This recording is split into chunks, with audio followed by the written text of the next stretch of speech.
मनुष्य को धीरे धीरे कंगाल बना देती हैं ये 11 आदतें। दोस्तों, इंसान की कुछ आदतें ऐसी होती हैं जो उसके जीवन को बर्बादी की कगार पर ले जाती हैं। ये आदतें न सिर्फ मुसीबतों का पहाड़ खड़ा करती हैं, बल्कि इंसान को गरीब और लाचार बना देती हैं। नंबर 1, गंदगी। अपने आसपास गंदगी बिल्कुल ना होने दे। गंदगी से नकारात्मकता आती है और लक्ष्मी जी नाराज हो जाती हैं। इसलिए नियमित रूप से अपने आसपास साफ सफाई रखें ताकि जीवन में आपके गरीबी ना आ पाए। नंबर 2, नाखून चबाना। अगर आपकी भी नाखून चबाने की आदत है तो इसे तुरंत बदल दें, क्योंकि नाखून चबाने से व्यक्ति की कुंडली में सूर्य ग्रह कमजोर हो जाता है और व्यक्ति के मान सम्मान, स्वास्थ्य और कार्यों में गलत प्रभाव देखने को मिलता है। नंबर 3, पैर हिलाना। अगर आपकी आदत बैठे हुए पैर हिलाने की है तो इस आदत को छोड़ दें, क्योंकि ऐसे लोगों के मन में कोई ना कोई बात हमेशा घूमती रहती है। ऐसे लोगों का चंद्रमा भी कमजोर हो जाता है। नंबर 4, पशु पक्षियों को दाना ना डालना। अगर आप पशु पक्षियों को दाना नहीं डालते तो आज से ही दाना डालें, क्योंकि बेजुबान जानवरों को भोजन कराने से कुंडली के अशुभ ग्रह शुभ फल देने लगते हैं और बुध ग्रह भी मजबूत हो जाता है। इससे करियर में रुकावटें दूर होती हैं। नंबर 5, बेड पर गंदी या फटी चादर होना। बेड पर गंदी या फटी चादर होने का सिर्फ स्वास्थ्य पर ही प्रभाव नहीं पड़ता, वास्तुशास्त्र के मुताबिक मनोबल और आर्थिक जीवन पर भी नकारात्मक प्रभाव पड़ता है। ऐसी चादर एक नकारात्मक वातावरण बनाती है। गंदा बिस्तर वास्तु दोष पैदा करता है और आर्थिक समस्याओं को आमंत्रित कर सकता है। नंबर 6, छेद वाले अंडर गारमेंट्स पहनना। हिंदू धर्म की मान्यता के अनुसार छेद वाला कोई भी पुराना और फटा कपड़ा नहीं पहनना चाहिए।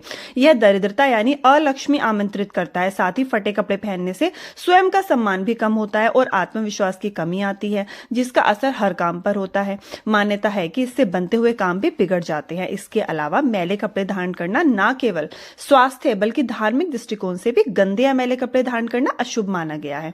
गंदे या मैले कपड़े न केवल सामाजिक जीवन को प्रभावित करता है, बल्कि इस वजह से मां लक्ष्मी भी उस जातक और व्यक्ति से दूर हो जाती है। नंबर 7, खाना खाकर बर्तन में ही हाथ धोना। खाना खाकर बर्तन में ही हाथ धोने से मां लक्ष्मी और देवी अन्नपूर्णा दोनों नाराज हो जाती हैं। धार्मिक मान्यता है कि अन्न देवी अन्नपूर्णा का स्वरूप है। खाना खाने के बाद बर्तन में ही हाथ धोना अन्नपूर्णा का अपमान करना माना जाता है और धीरे धीरे घर में कंगाली भी आती है। नंबर 8, रात भर सिंक में झूठे बर्तन रखना। यह हिंदू धर्म की बड़ी प्रचलित मान्यता है कि रात भर झूठे बर्तन सिंक में रखने से मां लक्ष्मी नाराज होती हैं और घर में धन की कमी होने लगती है। कहते हैं कि बर्तन मां लक्ष्मी का प्रतीक होता है, जिसे गंदा रखने से मां लक्ष्मी नाराज होती हैं और इससे घर में धन की भीषण कमी हो सकती है। नंबर 9, पैर घसीट कर चलना। आप भी अगर पैर घसीट घसीट कर चलते हैं तो यह बहुत गलत होता है। इससे व्यक्ति के वैवाहिक जीवन पर गलत प्रभाव पड़ता है। सिर्फ इतना ही नहीं, आपसी मनमुटाव का सामना भी आपको करना पड़ सकता है। नंबर 10, खाते समय बीच में भोजन छोड़ना। यह भी काफी प्राचीन मान्यता है कि खाते समय बीच में भोजन नहीं छोड़ना चाहिए। आजकल लोग मोबाइल फोन को लाते ही खाना छोड़कर बातें करने लगते हैं। धार्मिक दृष्टि से यह गलत है। यह अन्न का अपमान करना है। खाना खाते समय बीच में भोजन छोड़ने से मां लक्ष्मी भी नाराज हो जाती हैं। नंबर 11, मुख्य दरवाजे पर जूते चप्पल रखना। घर के मुख्य दरवाजे पर जूते चप्पल रखना गंभीर वास्तु दोष होता है। जूते चप्पल बाहर की नकारात्मक ऊर्जा जो होती है उसे घर के अंदर लाती हैं और घर के वातावरण को दूषित करते हैं। साथ ही जिनके घर के मेन गेट पर जूते चप्पल रखे होते हैं तो मां लक्ष्मी भी सौभाग्य का वरदान नहीं देती और उस घर में प्रवेश नहीं करती।